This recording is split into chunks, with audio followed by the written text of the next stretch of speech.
Cumprimentamos nossos amados irmãos com muita alegria, com a paz de nosso Senhor e Salvador Jesus Cristo. Estamos no vídeo extra, onde nós vamos tratar sobre a lição de número 12, Ética Cristã e Política. Hoje nós continuaremos a lição falando sobre a ética cristã e a política, onde nós estamos em um mundo totalmente bombardeado pelas forças do mal. Isto é real. Satanás tem sido o grande agente da tentação e também aquele que ele está atualmente no estado do mal. Satanás não morre. Então, os anjos que pecaram ficaram no estado do mal. Com isso, tenta os homens para pecar, morrer, e eles virem para o estado do mal, irreversível. Então, Deus criou a morte como punição contra o pecado, porém, deu a garantia, se ele crer na obra salvífica das promessas, da qual culminou em Cristo Jesus, nosso Senhor. Então, por que não anda bem o mundo? Principalmente o reino do mundo. Na verdade, a política. Nós que somos cristãos, nós estamos dentro do contexto do reino de Deus. O reino de Deus. Então, nós podemos ver que esse reino, ele é regido por Cristo.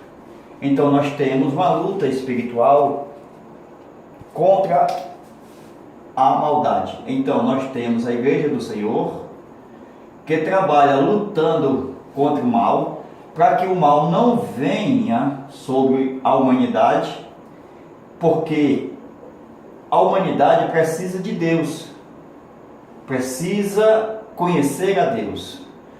Se não conhecer a Deus, a humanidade vai fazer o bem, pensando que está fazendo o bem, na verdade está totalmente iludido e estão fazendo o mal. Isto é, pelas forças demoníacas, satânicas, as dominações que governam este mundo.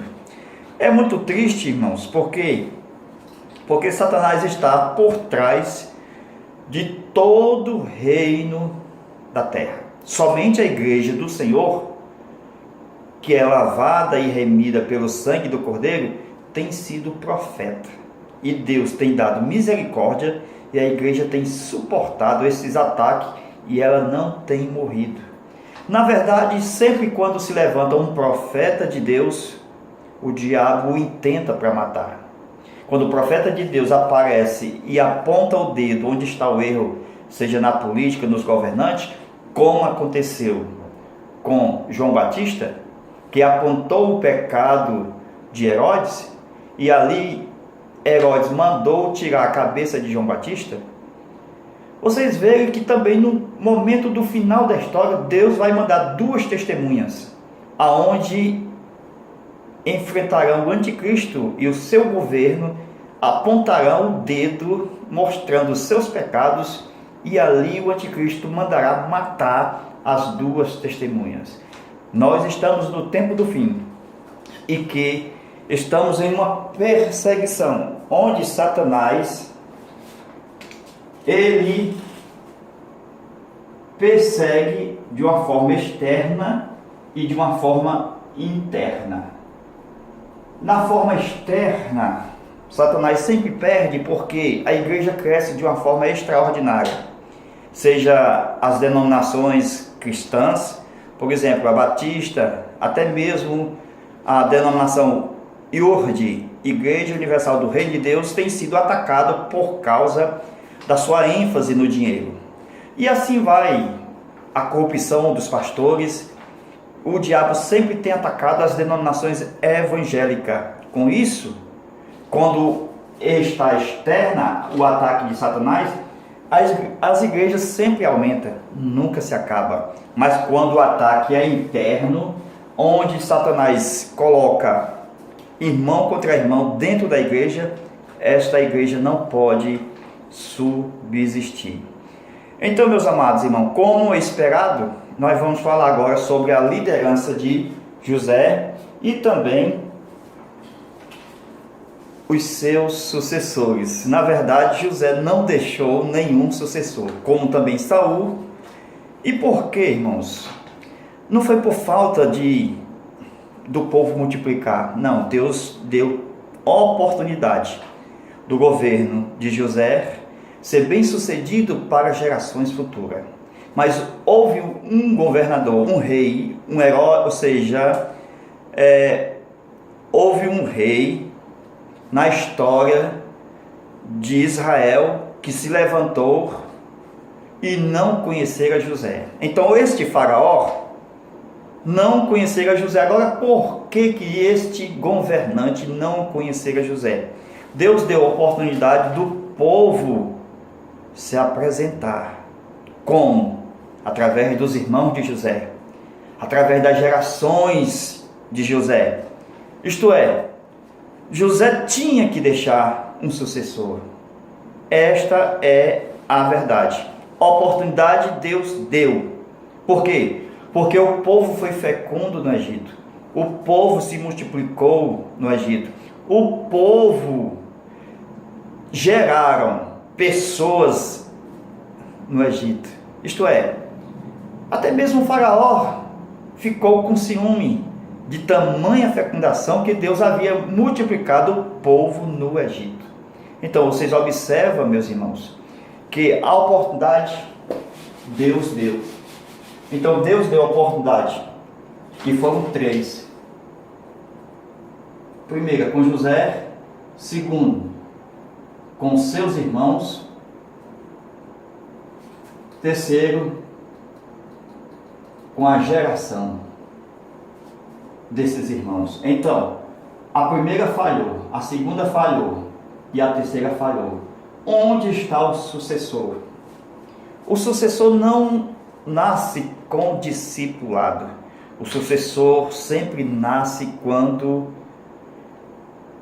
alguém está no pé de alguém, quando alguém está dormindo na tenda do líder.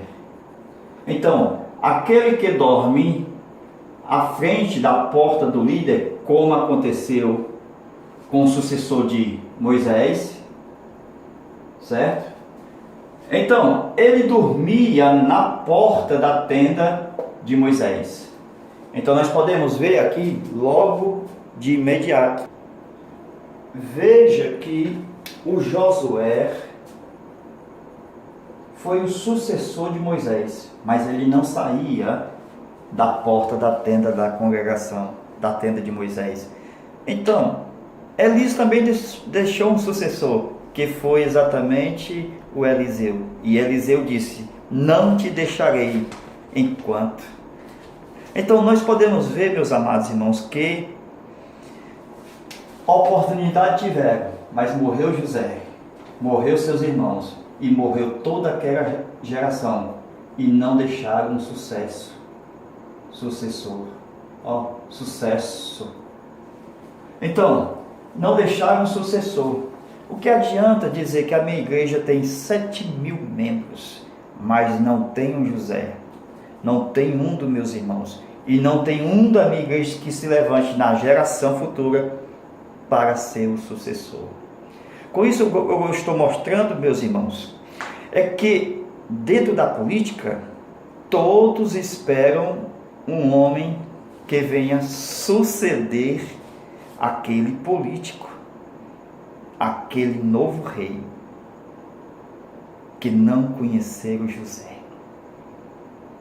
Então, esse político que não conhecera José, que não conhece a igreja, e a igreja está dentro de uma geração esperando que um sucessor, um rei, um governante, um político venha, no mínimo, nós esperamos que ele venha liderar uma nação e que tenha no mínimo, nós esperamos que ele seja uma pessoa que tenha comunhão.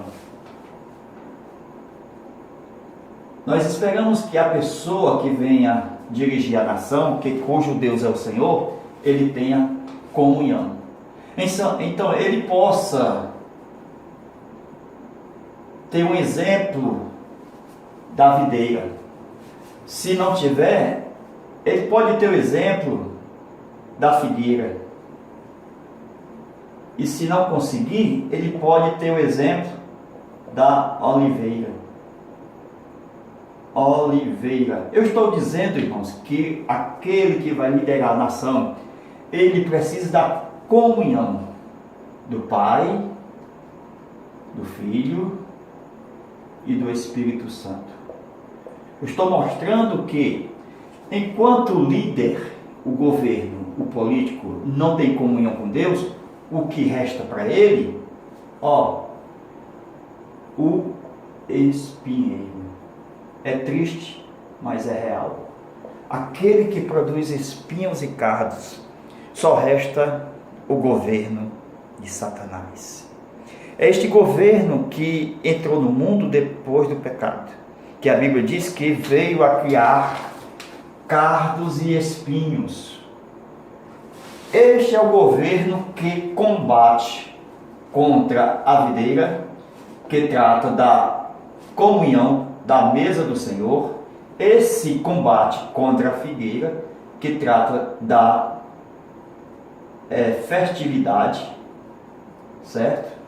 Que vem através do alargamento de membros na própria igreja do Senhor.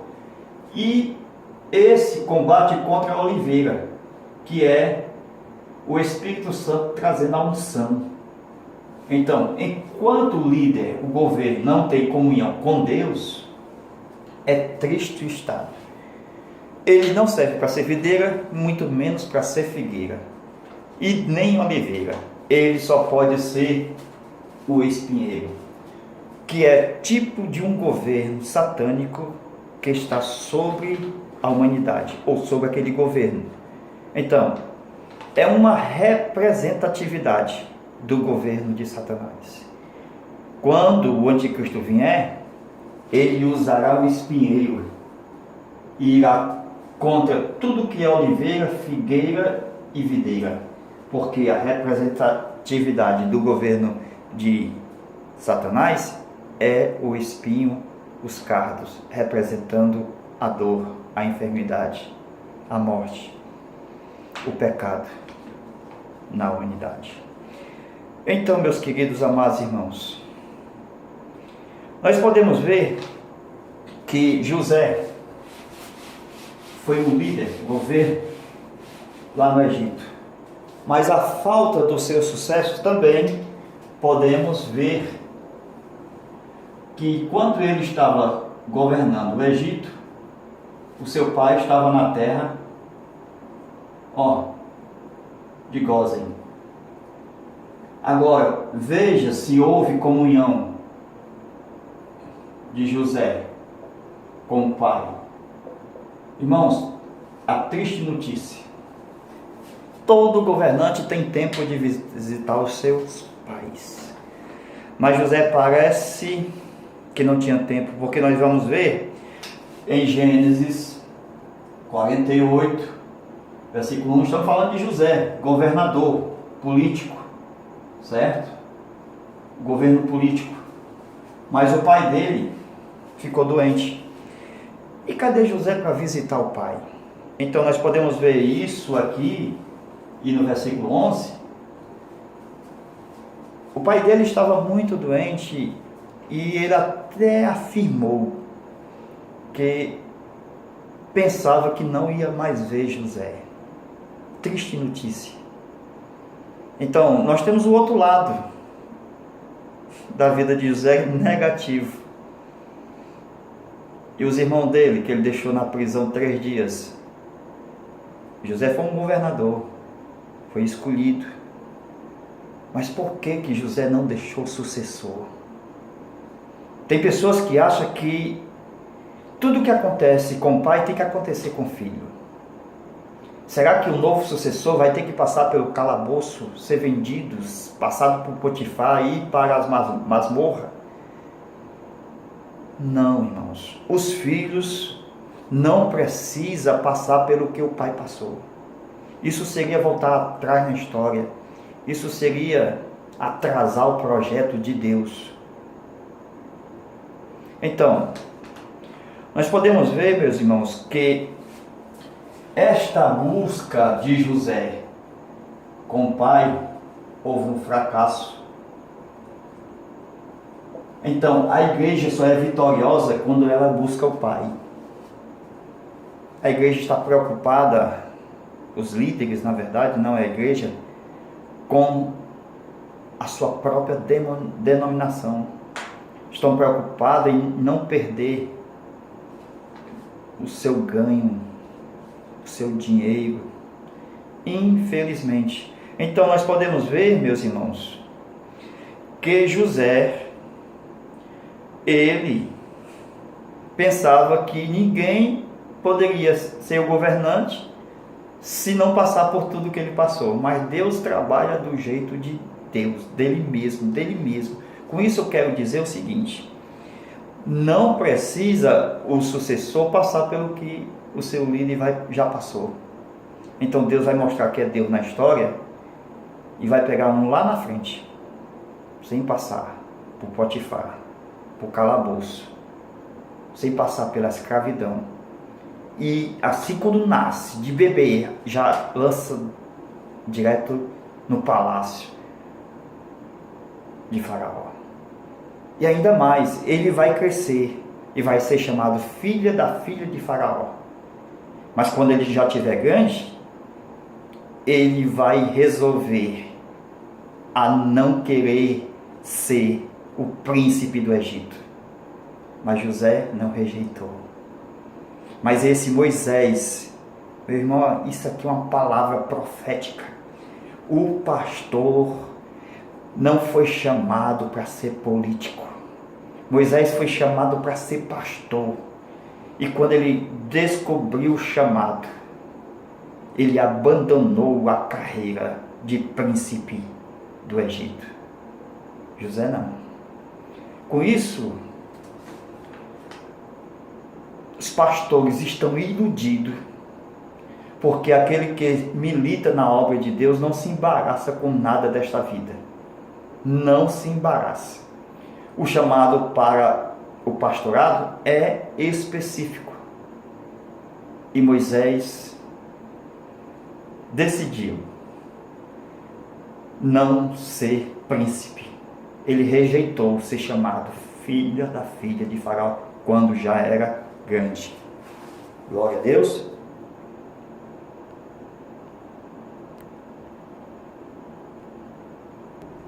Então, meus amados, Deus coloca Moisés sem passar pelos ismaelitas. Ele põe logo de bebê, porque Deus é Deus. Então, vejamos, quando Deus quer fazer uma grande obra, Ele sempre vai usar uma arca. Deus sempre vai usar uma arca para salvar, e vai depender de quem Ele vai salvar. Ele pode usar uma arca pequena, como aconteceu com Moisés, certo? Ele vai usar uma arca grande, como aconteceu com Noé e a família, mais os animais. E ele vai fazer uma arca de 1,5 metro para ele salvar um galho que floresceu, a vara de Arão, e também um pote de maná e as 2 tábuas da lei. Ele faz só de 1,5 metro que já basta. Então Deus sempre trabalha fazendo uma arca para salvar alguém ou algo. Com isso nós terminamos esta nossa aula mostrando o seguinte: o governo, o fracasso e o juízo. Veja como é interessante.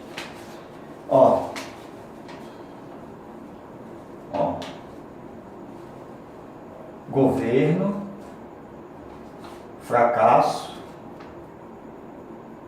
e o juízo. Governo de Adão. Fracasso, pecado. Juízo, a morte. Governo já no pecado, de Caim. Fracasso. Desobediência. Nós podemos ver que houve aquela maldade, da qual veio o juízo, o dilúvio. Então, outra coisa, Noé. O governo de Noé, nós temos aqui a Torre de Babel como fracasso, desobediência. Então, e o juízo, a confusão das línguas. Outro aqui, Israel fracassou, violando as leis. Qual foi o juízo? Foi a diáspora, ou seja, a dispersão, escravidão. Nós temos outro aqui, o governo da graça. Aí tem a desobediência, a apostasia, o juízo, grande tribulação. Por fim, nós temos o governo milenial, do milênio, aonde nós vamos ter no final do milênio o fracasso, última rebelião e o juízo, grande trono branco. Então, sempre vai ter o governo, o fracasso e o juízo. Então nós mostramos aqui que Deus sempre governa sobre a história dos homens, trazendo o seu governo. Se houver fracasso, entra no juízo. Não tem como escapar.